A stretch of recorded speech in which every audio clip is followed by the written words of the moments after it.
Je voudrais tellement ce matin ne pas effrayer le Saint-Esprit. La Bible nous parle du Saint-Esprit sous forme d'une colombe. Et je me souviens de ce que, quand j'étais jeune, mon pasteur, un culte a une vision. Et je ne vois pas lire, il était bizarre. Il nous a expliqué après. Il l'estrade, il regardait, et pendant que les gens priaient, il y a une colombe qui est descendue. Et chaque fois que la colombe se posait sur une tête, la personne était remplie. Mais au moment où il y a une personne qui a fait une prière charnelle, la colombe s'est enfuie. On vit la Pentecôte aujourd'hui. C'est le jour de la Pentecôte. On n'y fait même plus attention. Moi je dis que ça devrait tous se réunir entre les églises et faire une grande fête, non? On est église de Pentecôte ou pas? Amen. On n'en parle même pas des fois dans les églises.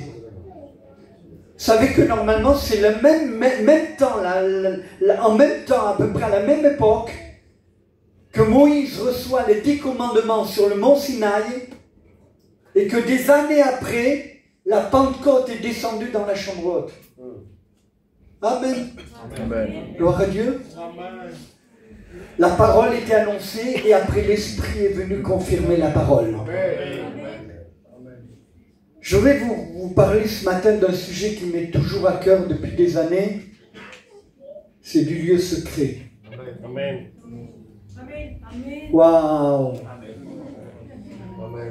Est-ce que vous avez votre lieu secret? Amen. Mes sœurs là-bas, vous avez votre lieu secret? Amen.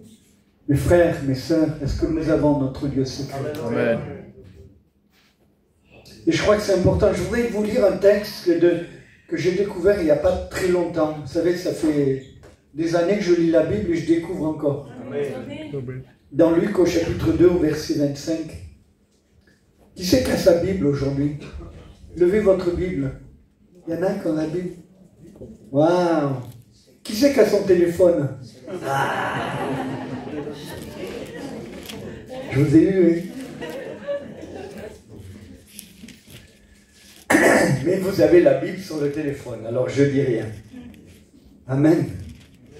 Luc 2, 25. Et voici, il y avait à Jérusalem un homme appelé Siméon. Siméon, ça veut dire qui écoute. Waouh, c'est beau déjà. Oh, c'est formidable. Cet homme était juste et pieux. Notre traduction nous dit il était juste et fervent. Amen. Amen. Et pieux. Il attendait la consolation d'Israël et l'Esprit était sur lui. L'original dit et l'Esprit était en lui. Amen. Amen. Il avait été divinement averti par le Saint-Esprit qu'il ne mourrait point avant d'avoir vu le Christ du Seigneur. Il vint au temple poussé par l'Esprit, et comme les parents apportaient le petit enfant Jésus pour accomplir à son égard ce qu'ordonnait la loi, il le reçut dans ses bras et le bénit. Amen. Amen. Gloire à Dieu. Amen. Quand j'ai découvert cet homme, j'ai dit, il est formidable cet homme. Amen. On ne sait pas sa fonction. On ne sait pas ce qu'il avait comme fonction particulière. Est-ce qu'il était sacrificateur? Est-ce qu'il était prophète? On ne sait pas. On sait une chose qui nous est marquée. Vous savez, il y a des choses que la Bible nous cache parce qu'on n'a pas besoin de le savoir. Mais il y a des choses que Dieu nous révèle parce qu'on a besoin de le savoir. Amen. Et là, on ne connaît pas sa fonction, mais on connaît son prénom. Amen. Siméon. Et Siméon veut dire celui qui écoute.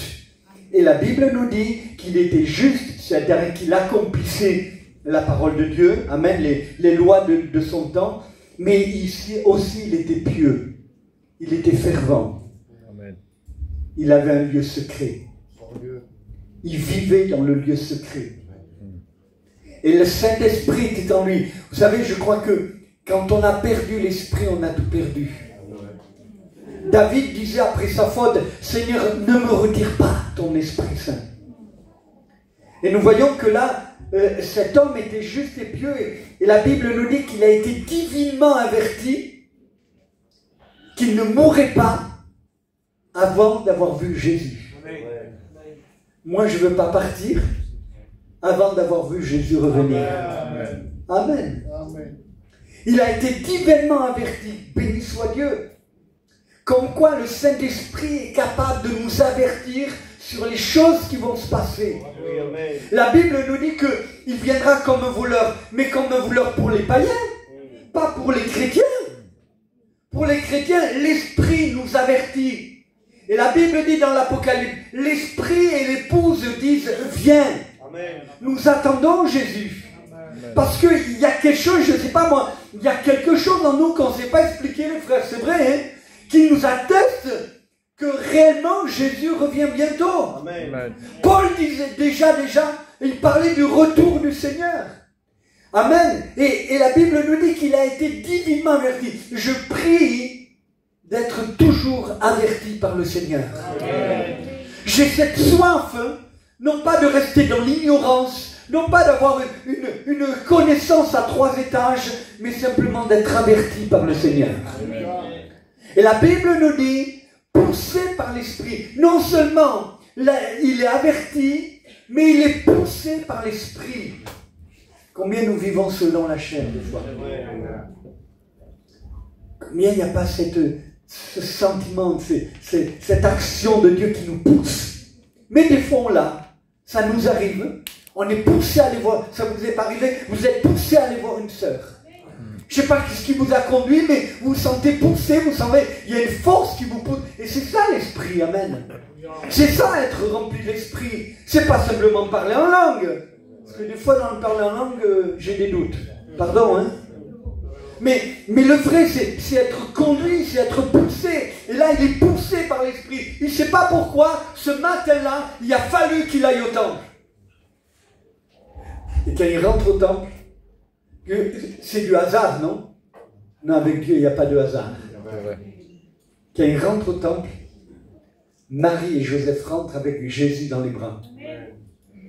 Et il bénit l'enfant. Et pourquoi il vit tout cela? Parce qu'il est pieux. Parce qu'il a un lieu secret. Chez lui, dans sa maison, il a un lieu secret. Vous savez, je dis et je redis et je redirai toute ma vie, on a été des hyper dans la sanctification. Mais c'était du cinéma. On avait une sanctification charnelle plus que spirituelle. La vraie sanctification, elle se trouve dans ce que Jésus dit. Entre dans ta chambre. Alléluia. Ferme la porte. Amen.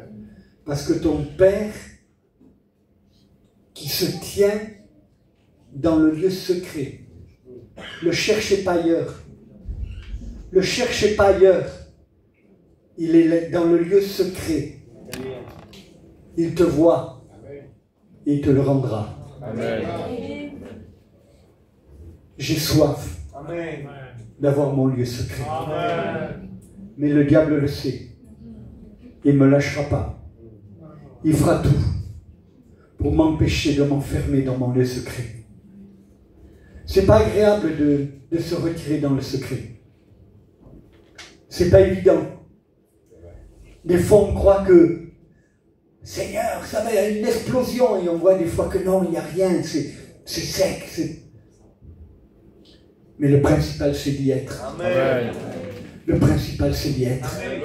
C'est là où Dieu nous forme. C'est là où Dieu nous brise. Bien-aimé, j'ai besoin d'être brisé. C'est là qu'il me réforme. C'est là qu'il me fait comprendre. J'ai besoin d'un lieu secret avec Dieu. Et cher ami, si tu ne l'as pas, décide à partir de ce matin de dire « Je veux mon lieu secret. Je veux passer du temps avec toi, Seigneur. » Moïse, l'homme de Dieu, c'est un des hommes que j'aime le plus dans la Bible. Désolé, pour moi c'est Moïse.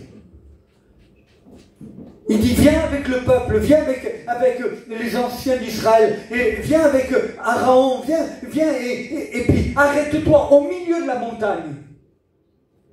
Ils se sont arrêtés, et la Bible nous dit qu'ils ont mangé et bu dans la présence du Seigneur. Qu'est-ce qu'on fait ce matin? On est là, Jésus est là, et nous allons manger et boire dans la présence du Seigneur. Amen. Mais je vous promets, il y a eu de la préparation avant. Hein?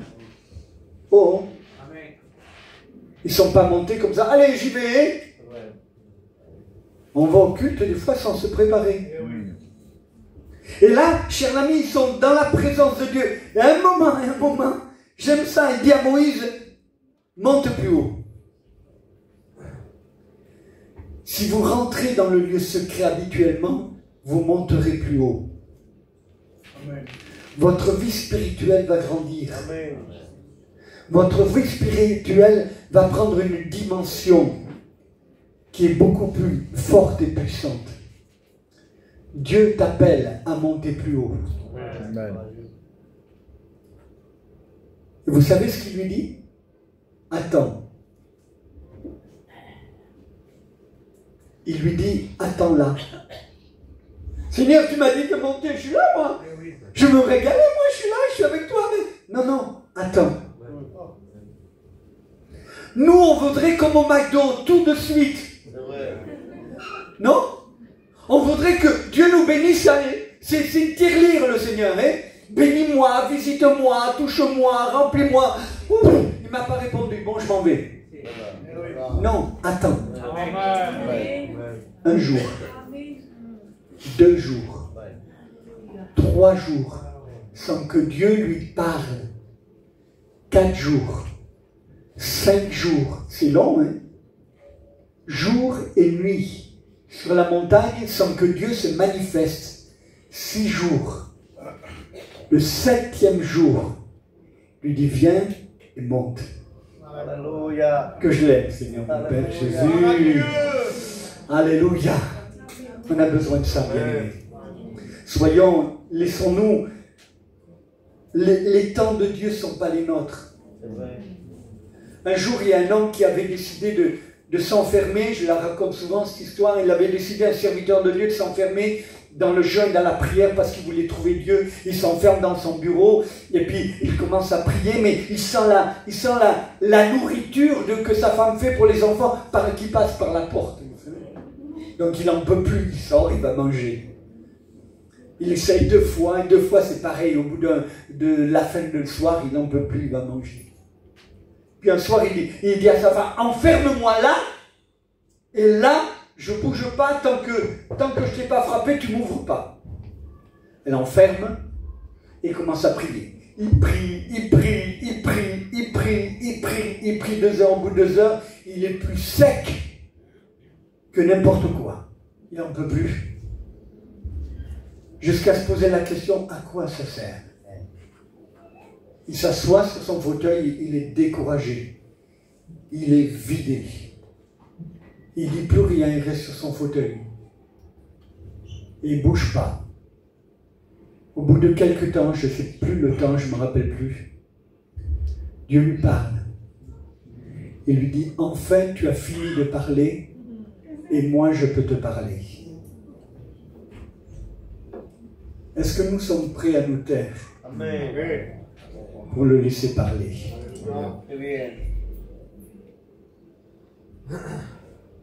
J'ai besoin de sa voix, lui. Amen. Il dit qu'il lui a révélé 5 choses dans sa vie qui l'empêchaient de vivre un réveil. 5 choses. Et le Seigneur l'a formé, l'a écrasé, Le Seigneur lui a révélé tout son orgueil. À un tel point que quand il se voyait orgueilleux dans la rue, il se jetait à par terre dans la rue, à genoux, et criait à Dieu, Seigneur, libère-moi. Et quand les 5 chaînes ont été rompues, Dieu s'est servi de lui pour faire le plus grand réveil dans son pays. Oh, j'ai besoin du lieu secret. Tout se trouve dans le secret. J'ai lu encore.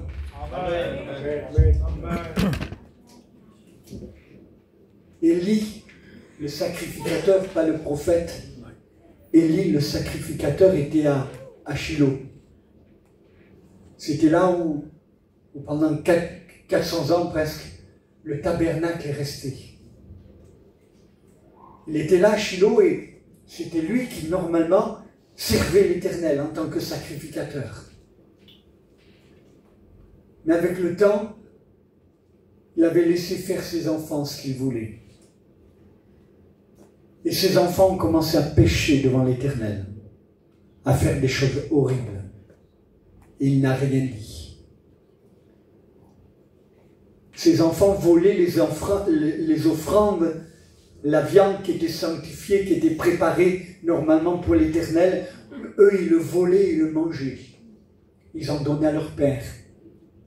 Et le père ne disait rien. Vous savez, quand on reste comme cela et qu'on ne dit rien, on devient mou. Il n'osait parler qu'Élie était imposant. Excusez-moi, j'ai rien contre... Vous comprenez dans le sens que je le dis. Hein? Mais il était imposant. Il ne pouvait plus bouger. Il commençait à perdre la vue.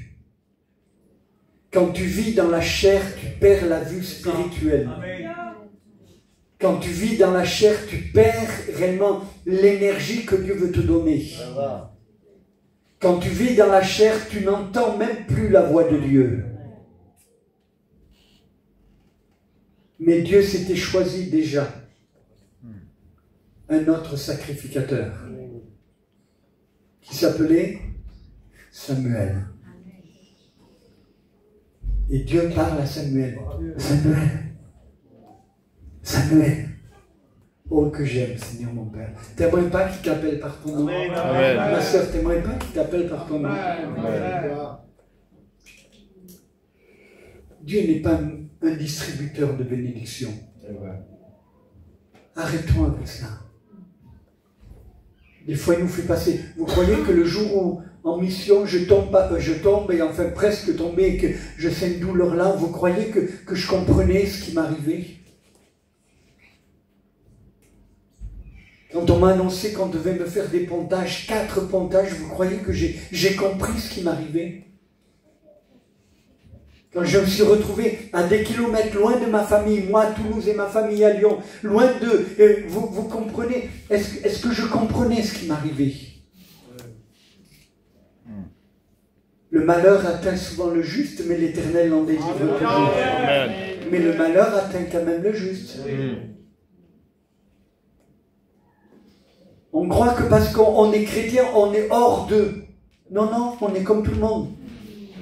On vit les mêmes problèmes que les autres. Les mêmes souffrances que les autres. Mais nous avons un espoir qui est différent que les autres. Amen. Mais ça, tu peux le vivre que si tu vis dans le secret. C'est pour ça qu'il y a beaucoup de gens au milieu de nous qui ont abandonné le Seigneur. Parce qu'ils n'avaient pas de lieu secret. Dieu t'attend. Apocalypse 3:20 nous dit, je tiens à la porte et je frappe. S'il a la porte, c'est qu'il est dehors. Il dit, celui qui m'ouvre, je rentrerai. Amen. Quelle autre chose, Seigneur, mon Père, qu'il est bon, Seigneur. Si tu m'ouvres, porte, je rentre. Je souperai avec toi, je parlerai avec toi. Amen. Et nous, on se contente de notre petite prière, la bidon. Excusez-moi les frères, je ne veux pas vous choquer les sœurs, mais on se contente de Seigneur, bénis-moi, visite-moi.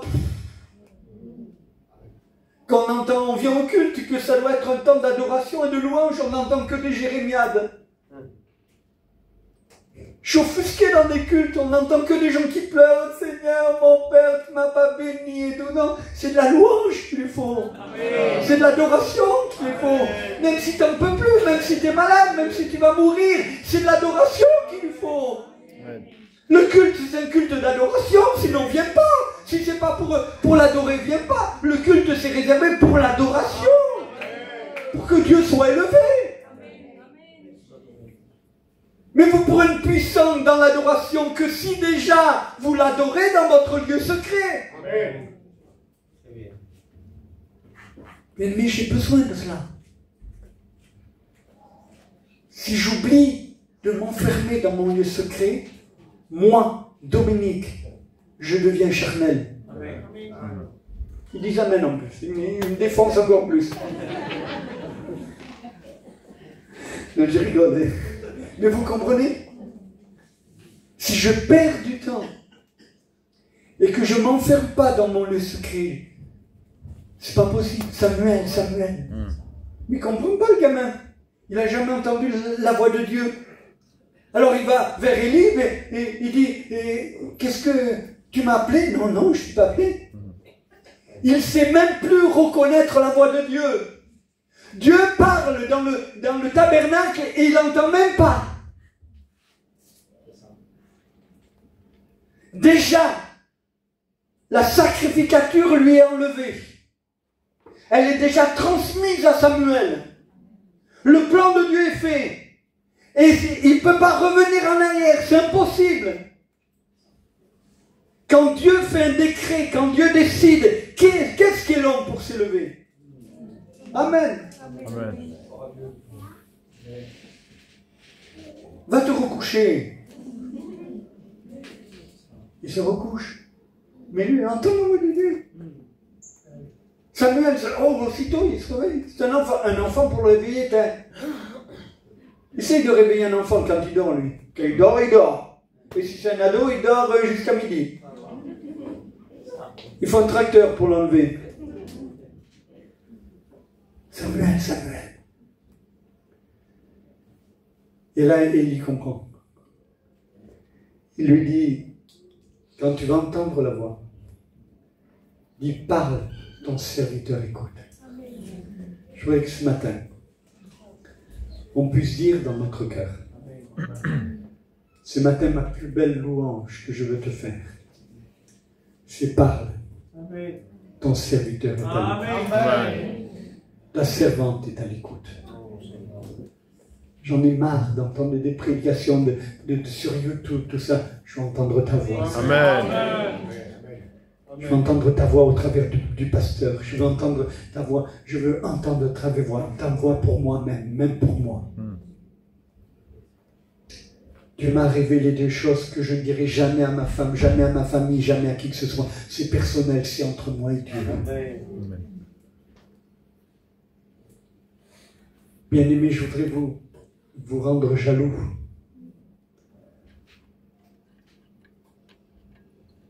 Vous rendre jaloux de cet homme Siméon. Il s'enfermait pour écouter. Seigneur, je veux t'écouter, Seigneur. Amen. Je veux entendre le son de ta voix.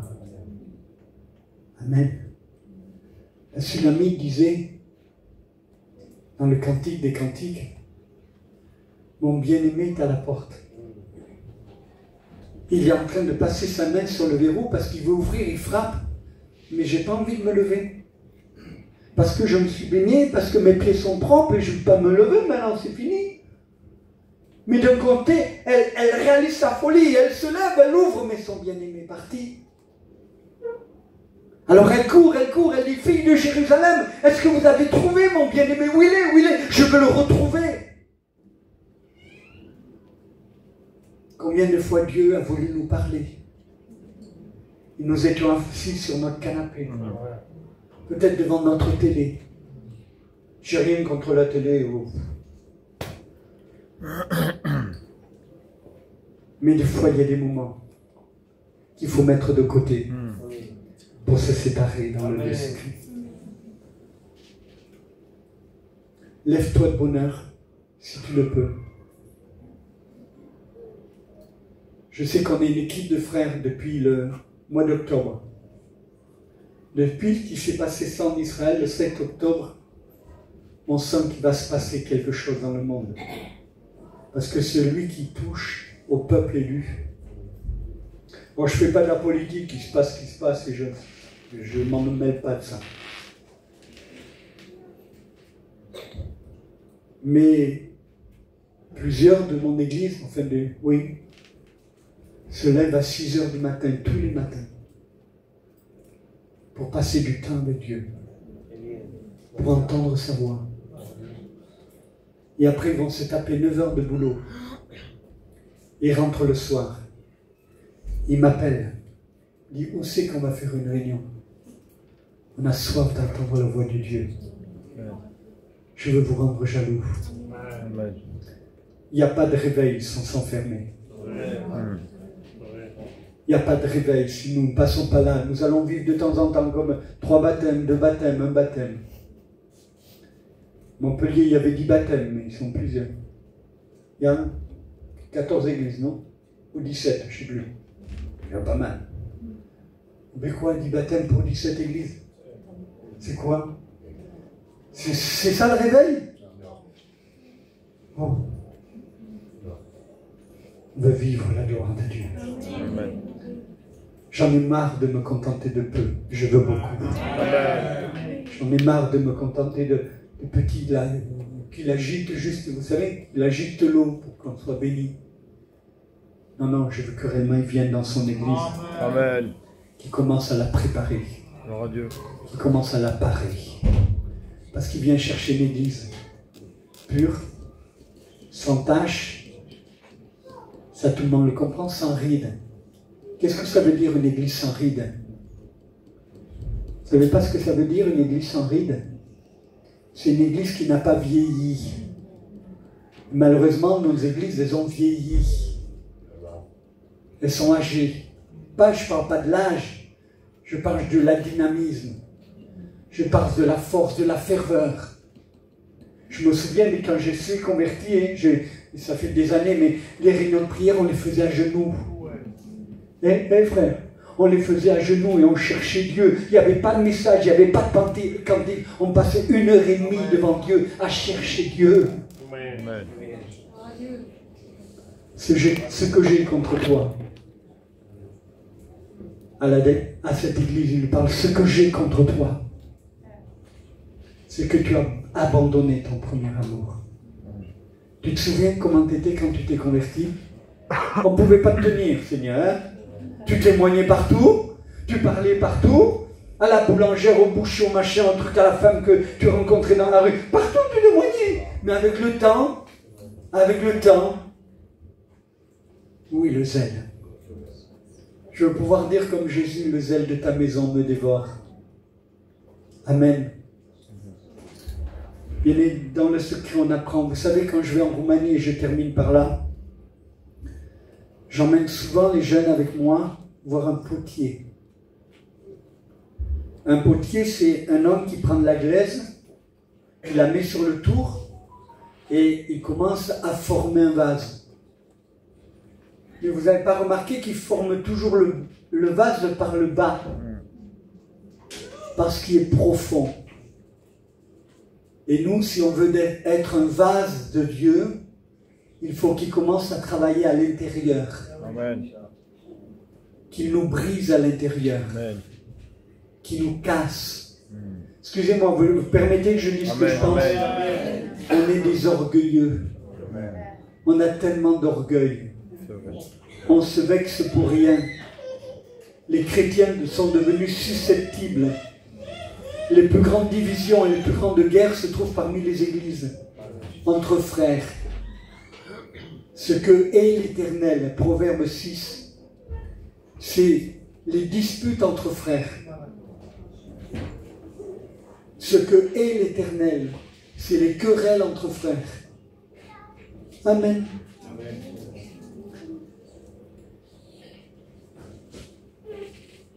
Choisis-toi ton lieu secret. Laisse Dieu te travailler à l'intérieur. Vous savez ce qu'il faisait le potier? S'il n'y arrive pas, il prend la glaise, il la pose de côté. Il essaye de reformer un vase. Est-ce qu'il la laisse? Non, non. Est-ce qu'il va la jeter? Non, non, non. Il la laisse de côté. Et au bout d'une heure, il a refait 3 ou 4 vases, il va la reprendre. Il va recommencer. Et avec nous, il fait pareil. Amen. Il nous travaille. Et s'il voit que ça ne marche pas, eh bien, il nous abandonne, il nous laisse pour un temps, il se retire. jusqu'au moment où il trouvera un moment favorable. Et il recommencera. Il recommencera. Il recommencera. Amen. Il est patient, il va recommencer. Il va nous briser, il va nous reconstruire. Il va nous briser, il va nous reconstruire. Parce qu'il veut qu'on soit comme lui. Amen. Il ne veut pas qu'on reste un vase fragile. Les vases fragiles, c'est ce que nous sommes. Vous n'avez pas remarqué comment on est fragile? Mais il ne veut pas qu'on reste des vases fragiles. Il veut des vases d'honneur, des vases d'or, des vases d'argent. C'est ce qu'il veut de nous. Mais si nous n'enfermons pas dans le secret. Oh, chers amis, j'aurais des longues heures à parler du lieu secret. Parce que je n'ai pas trouvé d'autre moyen.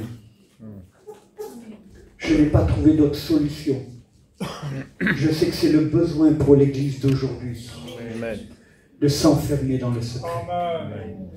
Ma sœur, mon frère, ce matin, je t'appelle pour reçois-le comme un message de Dieu. Pas de Dominique, on s'en fout, Dominique. Mais comme un message de Dieu. Tu l'enlèveras, ça, on s'en fout peut-être. Mais un message de Dieu. Pour que vous preniez une décision. J'en ai marre de ma vie, un jour bas, un jour haut, un jour bas, un jour haut, un jour bas. J'en ai marre de cette vie-là. Je veux une vie qui monte, qui monte, qui monte, qui monte, qui monte. Gloire à Dieu. Je ne veux pas râler, je ne veux pas être un enfant dissipé. Je ne veux pas être un enfant capricieux. Vous avez vu comment on est capricieux des fois? Seigneur, tu m'as abandonné, moi je voulais. Je vais vous rendre un témoignage. Tant pis, hein, je ne finis pas de suite. J'essaye de tout mon cœur à être comme ça. Parce que, vous savez que des fois, j'écoute mes prédications pour voir si je vis ce que je prêche. Parce que j'ai peur devant Dieu, mon frère. J'ai peur. Et je sais que ce n'est pas de faire semblant d'être humble. Non, non, c'est pas ça. C'est une réalité. Même dans mon témoignage, je le réécoute pour voir si j'en rajoute pas un peu. Parce qu'on est des hommes. Dernièrement, bon, j'ai commencé à vivre des choses un peu avec le Seigneur et tout. Et le diable est fort quand même. Hein. Il me fait casser l'embrayage de la voiture. Ça m'a pris la tête. Je vous promets, ça m'a pris la tête. J'ai pensé à ça. Mais comment je vais faire? J'ai pas les sous et tout. Et comment? Et il est arrivé à ce que même j'avais presque plus de temps. Ça me travaillait tellement. Ça me donnait des... J'avais mal partout. Ça me tracassait. Il est arrivé à me priver de mon lieu secret. Bon, j'étais pas dans une déprime, hein. Mais je commençais à pas être bien. Il est fort, non? Et une dernière chose. Non, si, tant pis. Une dernière chose. Ce qui empêche ton lieu secret, c'est ça, hein? Vous êtes honnête? Vous êtes d'accord avec moi? Ça nous bouffe un lieu secret, hein? Ça peut être autant une bénédiction qu'autant un truc diabolique, hein? Ça nous bouffe tout, ça, hein? C'est vrai. Attendez, je vais me faire tuer, mais tant pis. Et vous le laissez avouer enfant. C'est vrai. Oh. C'est comme si vous lui laissiez un revolver entre les mains.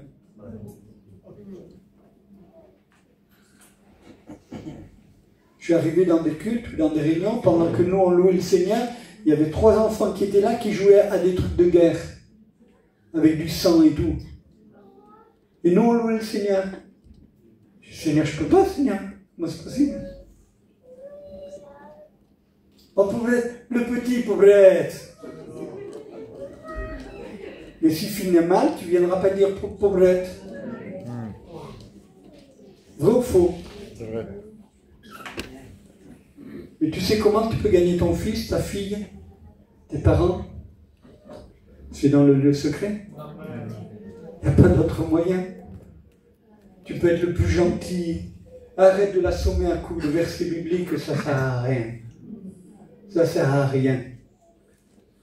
Et ce qui le choquera le plus, c'est quand tu sortiras du lieu secret. Parce que Moïse, quand il sortait du lieu secret, son visage brillait.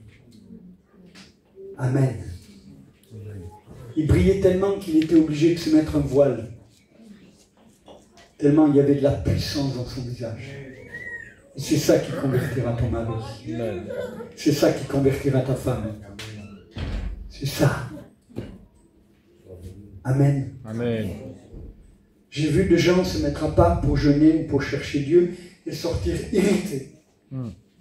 En colère, irrités, pas bien. Je dis, oh, mais c'est pas un plaisir que tu as passé là. C'est un truc forcé. Ouais. Tu t'es forcé. Faut pas. Faut y aller par plaisir. Je suis dans la joie. Quand on me dit allons à la maison de l'Éternel. Je suis dans la joie quand je vais dans mon lieu secret.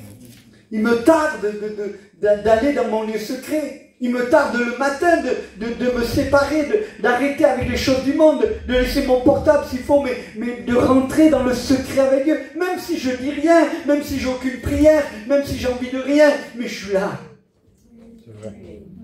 La Bible dit que Dieu me voit.